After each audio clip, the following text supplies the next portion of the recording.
Hello friends नमस्कार मु कल्याणी आपण मानक स्वागत करुची मो यूट्यूब चैनल ब्लूमिंग पॉइंट को।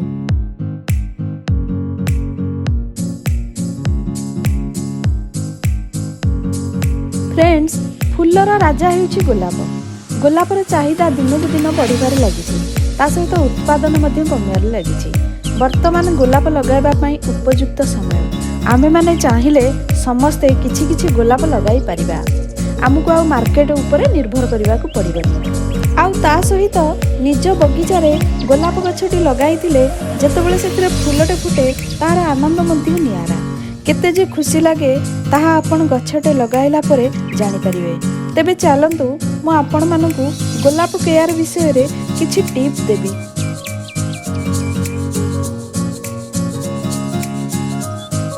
प्रथमे कुंडरे उठुथिबा अनावना घास उपाड़ी देबा। अनावना घास रहिले गछरे आमे देउथिबा खाद्य सार सेगुड़िक टाणी निए, सेथिपाई गछर ग्रोथ भलरे होई पारे ना।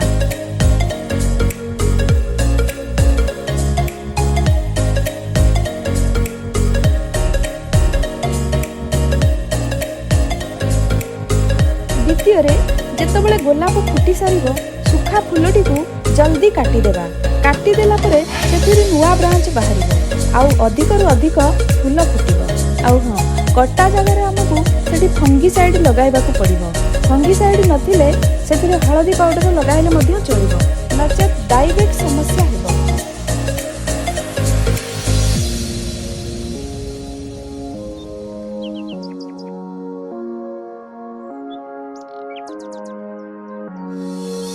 तृतीय रे गछरु बाहर थिबा जंगली शाखा को चिन्हिकी भांगिबाकू पड़िबो।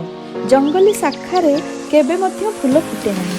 जंगली शाखा रहिले फूल फुटुथिबा शाखा बढ़ी पारे नहीं।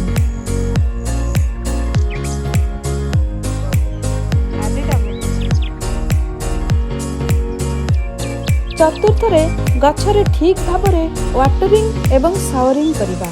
केबे मध्य ओभर वाटरिंग करिबानी आउ दिनकु 2 थर सावरिंग करिबा। सावरिंग करिले पत्र रे थिबा धूलीमळी धोई होई जाय, जहा फल रे गछरे रोग पोक कम लागे।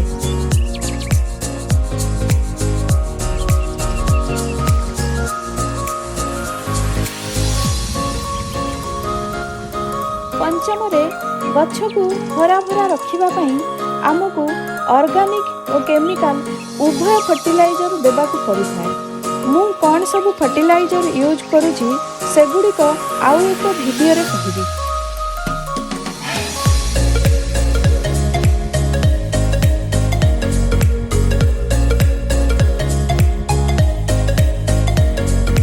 तेबे एही भली भाबरे गछर जत्न करि पारिले आपण माने मध्य कुंडरे गोलाप फुटाई पारिबे।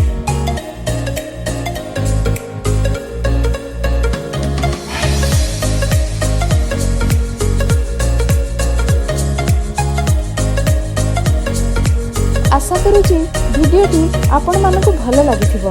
वीडियो देखिबा सहित मो चैनल को लाइक शेयर और सब्सक्राइब करी बेल आइकन दबाई दियंतु, जहा फल रे नेक्स्ट वीडियो रो नोटिफिकेशन पाई परिबे। वीडियोटी किपरि लागिला कमेंट करी निश्चय जणाइबे। आजि पई एतिकी, पुणी देखा हबो नेक्स्ट वीडियो रे।